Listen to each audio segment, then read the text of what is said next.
today's webinar is titled How to Hustle for Passive Income with Apartment Syndication and Private Lending. And I'm so grateful to have a dear friend of mine, a close neighbor in Charleston, a business partner, an investor with us, Kelli Garrett. We're going to get through several important topics. We're going to talk about Kelli's background and experience. We're going to get into a little bit about the private lending business, Rehab wallet. And of course, we definitely want to spend a good bit of time talking about ways to build passive income streams and why to invest in apartment syndications as a limited partner. We've done plenty of webinars about the benefits of being a general partner and buying your own deals. So we're going to talk a little bit about those three topics. And again, this webinar is for you. Ask us any questions in the Q&A box or in the chat box. I will do my best to try to keep up with things and keep us on track and kind of moderate this while we get so much expertise and content from Kelli. And with that, Kelli, give us just a brief background about who you are, kind of what you've done to date. And, one important question I want you to focus on for everyone on today is kind of what has given you that hustle edge or that kind of competitive spirit to be successful in business. I think everyone out there is busy today. We have lives going on. We have complications with the political climate and the election coming up. We've got, the virus still ongoing, a lot of challenges. And so it's really important for us to continue to hustle, continue to grind to be successful. So with that, Kelli, give us a little bit of background about you and how you got to where you're at, and kind of stay focused on how you have developed that hustle mentality. Well, I appreciate the opportunity to be on, Danny. I'm originally from Easley, South Carolina, and born and raised on a small farm there. And, hustle just kind of comes in our family's genes and genetics. If you are raised like I was on a farm, you don't have any choice but to know how to work and work hard. So physically work comes very normal and natural to me, just because that's what we did every day as kids. And then basketball became my life after I just realized I had a talent, and it was just a way for me to get off the farm, to be honest with you, and get out of a small town, and ended up going to a mid-major school at the College of Charleston, played 4 years, and it enabled me to get out of a small town and see other things. So the hustle and hard work ethic comes extremely natural to me because of the way I was raised. And then basketball just kind of sharpened those tools, made me who I am. And then I just kind of apply those same type of work ethic in my real estate career. I've been doing this now about 20 years. Right after college, I worked at UPS, and UPS continued to sharpen my tool. Anybody that knows anything about UPS, 100% effective is not good enough. So we run at 120, 125% effective at UPS. And so I stayed there for 12 years after college. And then after that, been working for myself now for the last 20 years in real estate. And, my dad told me to pick one sport and get real good at it. I'm not running you around town and letting you play 4 sports at one time. Pick one and get real good at it. And I did. And now I guess I kind of go with that same mentality and have chosen real estate as my one sport to try to get as good at it as I could possibly be. That's awesome. And I love seeing the awards and signed basketballs in your background there too. It's my life. Support some of those accolades. So congratulations. And again, thank you for being here to add your expertise for the group. One thing that I do want to kind of dive into a little bit more is that kind of one sport mentality. So real estate. Within real estate, I know you have flipped hundreds of properties. You've done hundreds of private loans and you've invested in thousands of apartments. And so, talk us through the mindset of kind of getting started and what has geared you towards a little bit more of a passive income um, approach, and why is passive income important to you?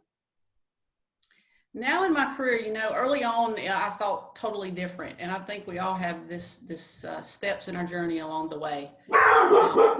Early on, it was not passive. I don't think anybody can passively do it. I was building my portfolio and working as hard as I could work, self-managing my apartments, and I didn't know any better at the time, but to do it all myself. And then I started learning and reading and kind of figuring out that the passive way is the way. But I think early on, then everybody needs to start out and has to start out a certain way. And I decided to start out and build my own portfolio within a flip. I've flipped hundreds of homes. We have flipped, owned apartments, smaller apartments ourselves, mobile home park, and held them for 15 or so years, and just recently have sold them and have taken that money and now passively invest as an LP with passive investing, as well as other syndicators, but primarily with passive investing, and really have learned that that is the way that I can do it, as in addition to my other businesses that I might have. I can passively invest in multifamily that way as I branch out and do and open up other businesses along the way in my career. Yeah, certainly. The one thing I always think about is time is really our most valuable resource. And, the typical kind of W-2 philosophy of exchanging your time for a paycheck, it can be a scary thing. A lot of companies, just looking back over what's taken place this year in 2020 with COVID, a lot of people who had corporate jobs may have been forced to either be furloughed or potentially taken a pay cut. And for a lot of people, if they're living paycheck to paycheck, they don't have room in their budget to be able to afford a 10% or 30% pay cut because of the impacts to COVID. And so I'm always just grateful for the passive income that comes in and kind of the security that comes along with it. If, Kelli, if you and I were injured or unable to work going forward, we know that our significant others would be taken care of and able to have income coming in from these investments. And so, like you said, it's such an important balance to have those investments that generate income for you without having to exchange your time for money. And so while we're on that subject of passive income streams, let's talk about a couple.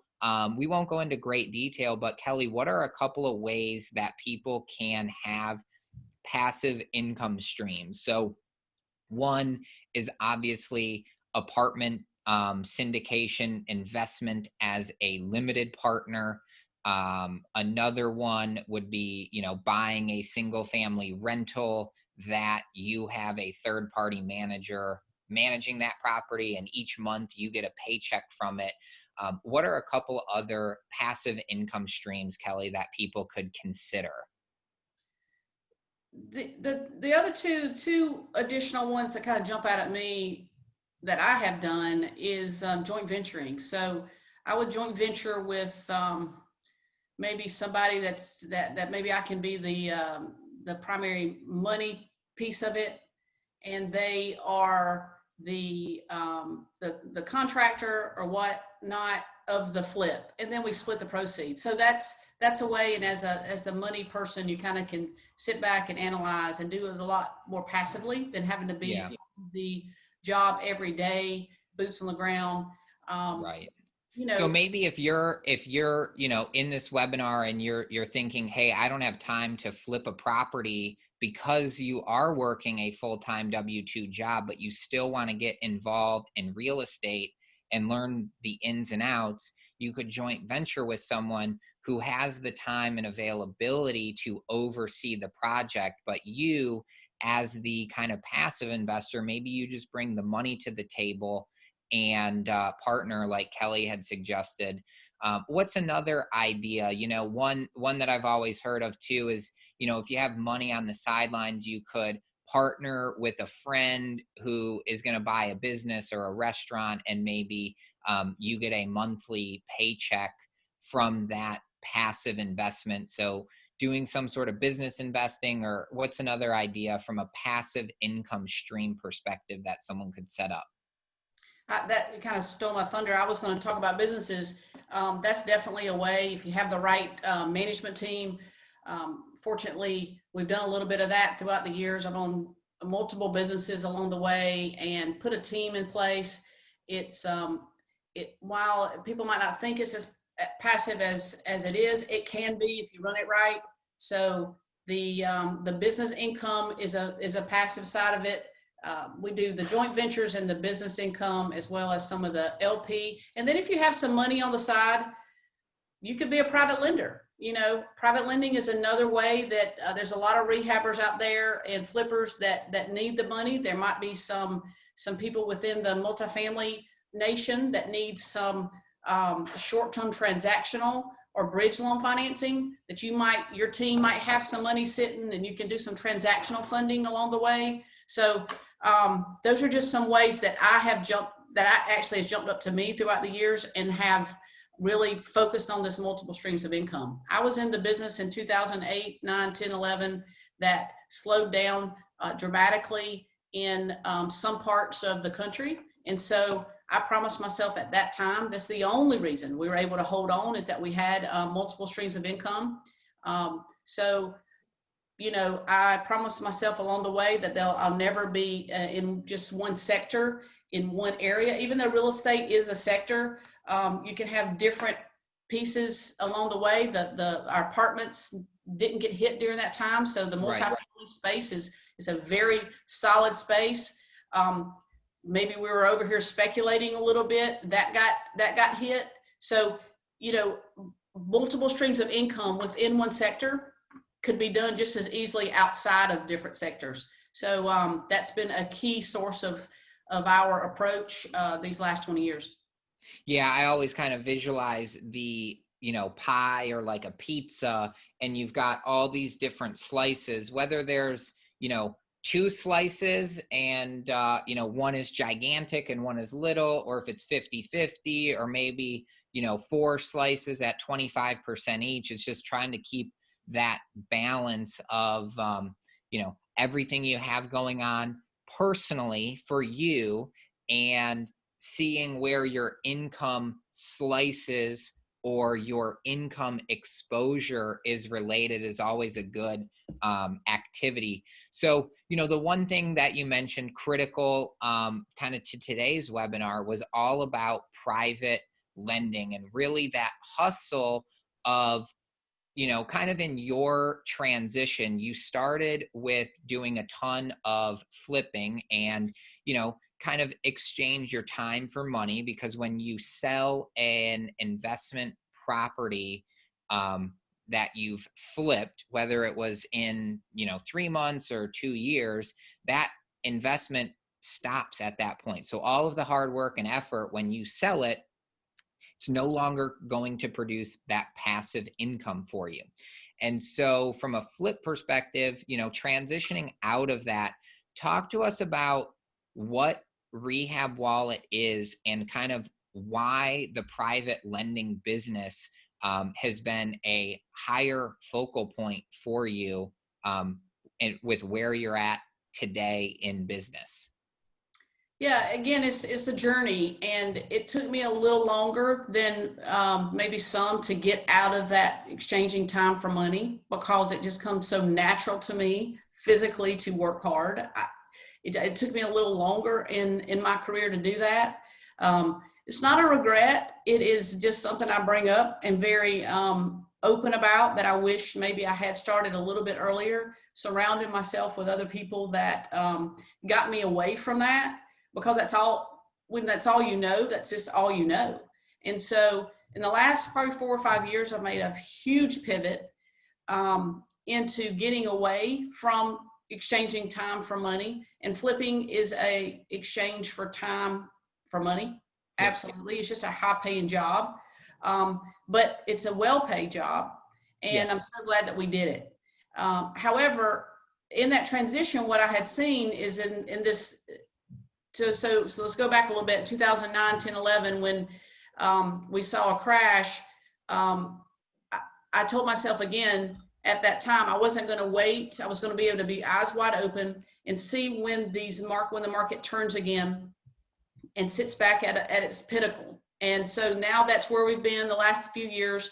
Market's been high. So I've sold a lot of our single families and small properties. And during that time, after I've done that, so I didn't miss this peak, I just sat the money on the sidelines and started investing. So I started putting just small feelers out last 3 years and said to my network, hey, does any rehabbers that are just starting rehab, do you need some loans? And so that's how I was just using my own personal money to start doing some private lending. And as everybody knows, you just have so much money that you want to put there in that piece of the pie. So my phone was ringing more than I had money.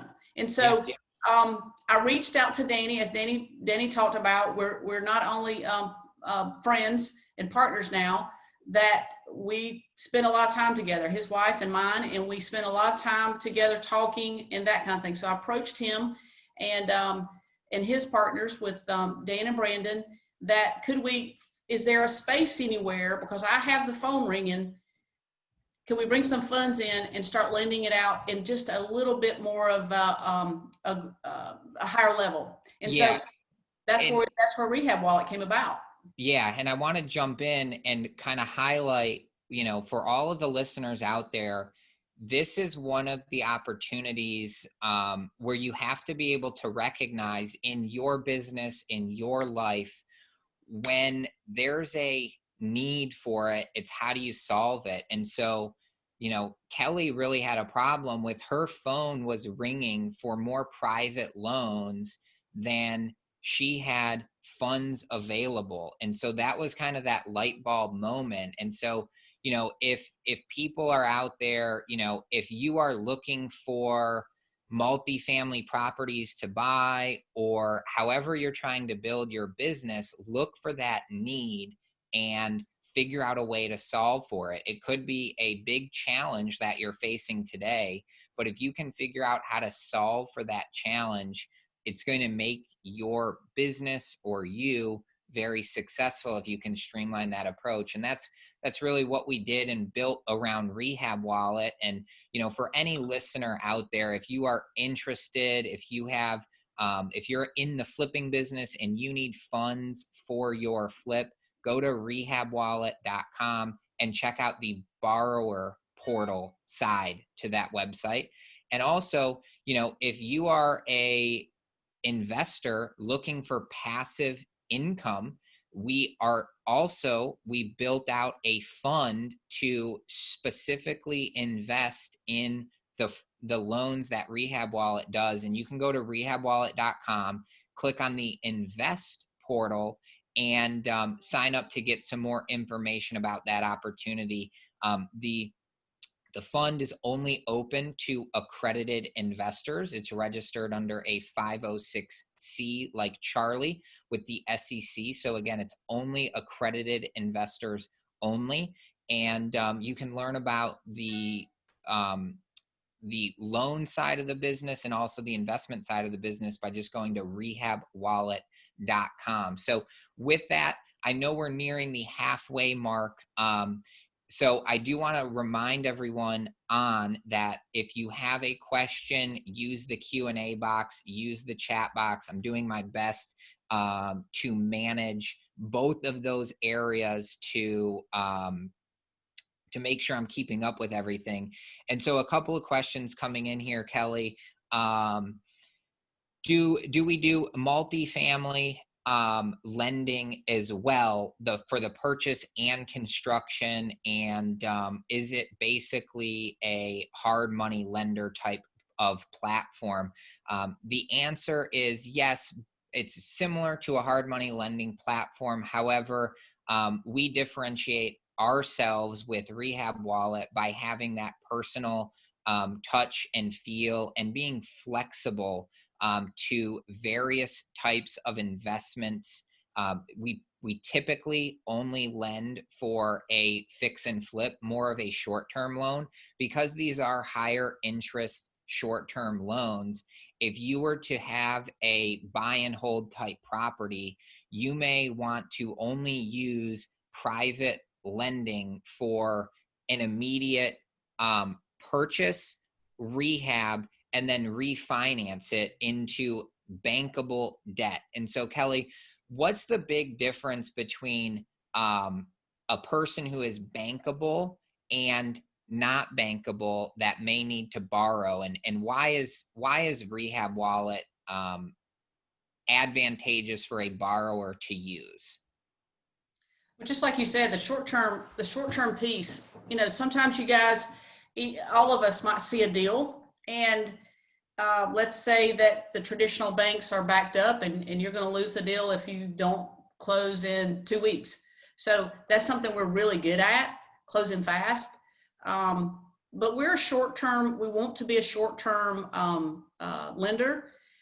Like Danny spoke about, it is higher interest rate, so you wouldn't want to keep us for too long. But the bankable person typically will use us as that transactional type of lender to get in, take the property down. Maybe it's some type of situation where the seller has to sell fast. It doesn't matter if it's a multifamily, it doesn't matter if it's a fix and flip. And as long as the LTV fits in our guidelines and the ARV fits in our guidelines, we would look at all deals. So the bankable versus non-bankable person, I go back to somebody that maybe isn't bankable. So the non-bankable person would be somebody that doesn't have a credit score. We don't care about your credit score. We're caring about the asset. So that person needs to pay a higher interest to maybe flip the property. So that person might not keep us, or hire us or use our funding to refinance out. They would use us to flip. And the bankable person would typically buy it, hold it, and then refinance it as soon as they can. In addition, also flipping. Right, because that bankable person has the ability to get the loan from the bank. The other important thing I saw in the Q&A box, we are always taking a first position lien on the property. So what Kelli had mentioned, we care about the asset itself, and we're really more of a partner. Despite being a lender, a lot of banks out there, and one of my frustrations with them is they want you to sign so many different documents and all these guarantees and collateralizing and making sure that you have all these assets and a credit score and this, that, and the other. And it's just a frustrating long process, and making it easy. Ultimately, the property is the collateral that the lender cares about. And so that's the same thing as a bank would do. It's a first position lien on the property to secure the money that's being lent out. And, it's a good short-term solution, like Kelli said, for someone who needs that. I am just reading here a couple of questions.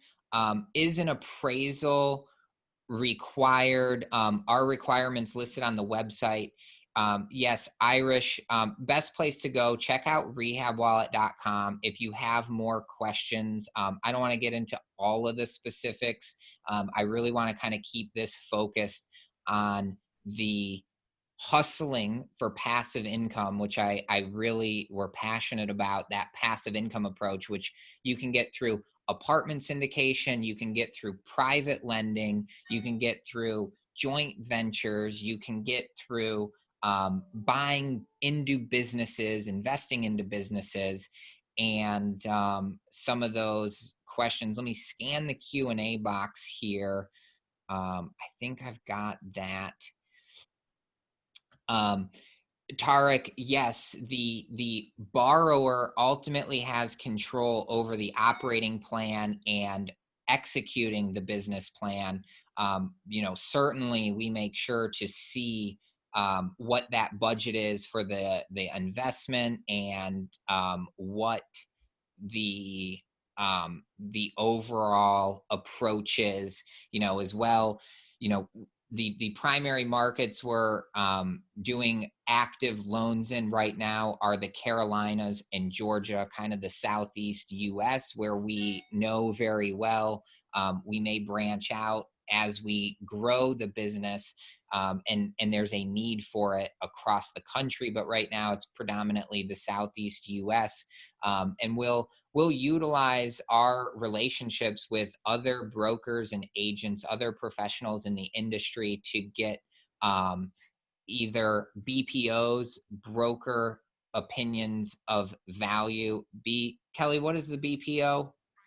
Broker's pricing opinion. Broker's pricing opinion. I was thinking broker opinion of value, a BOV, to make sure that the properties are actually worth what the market is willing to pay. And so that's another step to ensure appropriate lending criteria and appropriate kind of loan securitization perspective.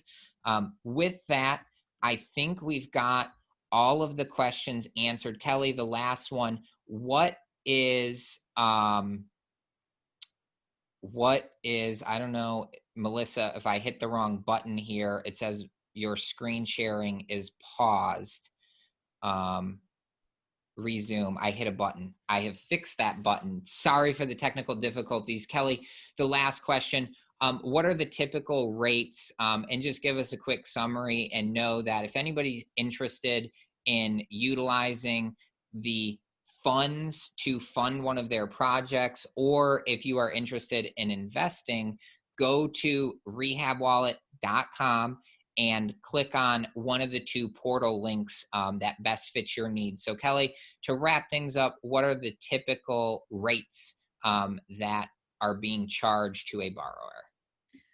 The typical rates to start out are 12% and 2 points with a 70% LTV. Now, with that said, as Danny said, we are flexible.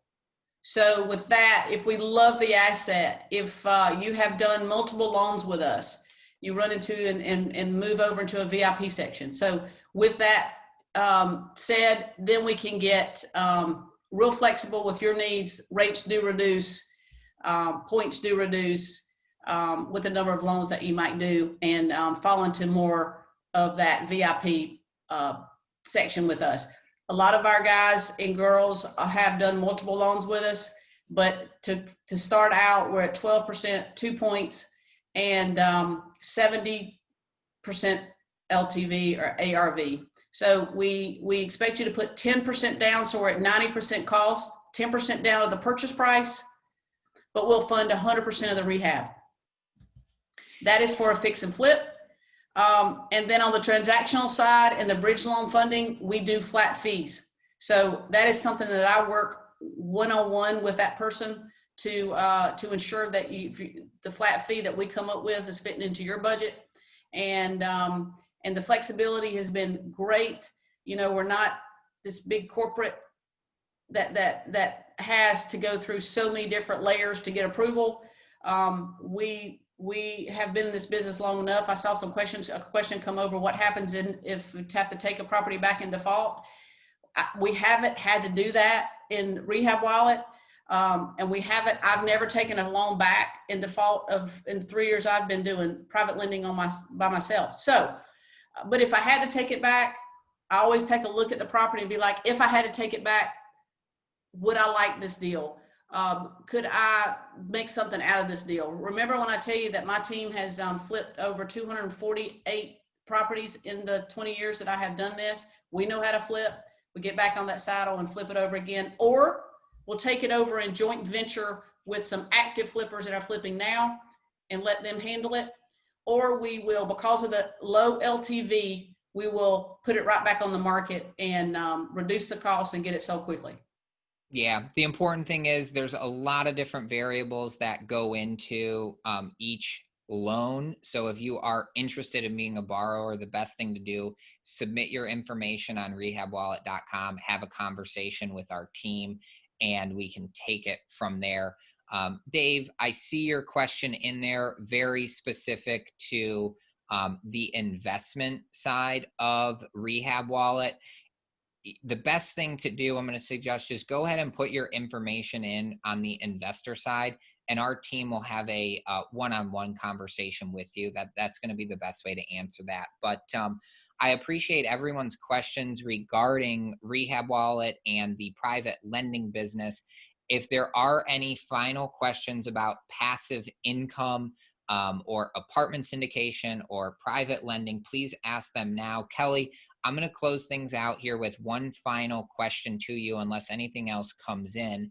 But what would your advice be to the person who is just getting started? Let's say they desire to have a passive income stream, but right now they don't have a big chunk of equity or capital to invest. So what would your advice be for someone to hustle to create equity or capital so they can start getting into their passive income streams? Well, first and foremost, we got to get into a networking group to find other investors to possibly joint venture with. That's what I would do. I would be boots on the ground for that person that might have the income. So I would be at these networking events, finding the people with the money, maybe finding somebody that's later on in their career, and let them know that I will be the boots on the ground for them. Second of all, I would be working as many hours in the day that the lights are on outside, maybe creating another outside job of some sort. We've all done it. Get you a mower and get you a trailer and put it back of your truck or whatever, and take off, because whatever that is, just creating as much income as you can for a down payment on your own property. So if you're young and aggressive, there is no room for failure in this business. You just have to hustle, and you have to pick one thing and get real good at it. Don't try to be wholesaling, flipping, multifamily, all 4 or 5 things at one time. I think, Danny, you preach this. Hone in and zone in on what you're wanting to master, and focus 100% of your time and energy on that. Yeah, I think that's great. Having that investor network, really, if you're starting out and you don't have the equity or the capital available, it's all about exchanging kind of the sweat equity, your time for that capital to start building it up so you can invest. With that, I didn't see any more questions. I appreciate everyone's time being here. Kelli, thank you so much for being on, talking with us about the private lending business, your hustle and work ethic, and the various passive income streams that you've been able to create. With that, Kelli, do you have any closing thoughts or comments? I do not. Just thank you for the opportunity. Thank you. Awesome. Well, don't forget, if you are interested in the private lending aspect, check out rehabwallet.com. And we look forward to seeing all of you on the next webinar, and hopefully at the MFIN Summit coming up in January. Sending off good luck. Have a great and productive week, and we will see you all soon.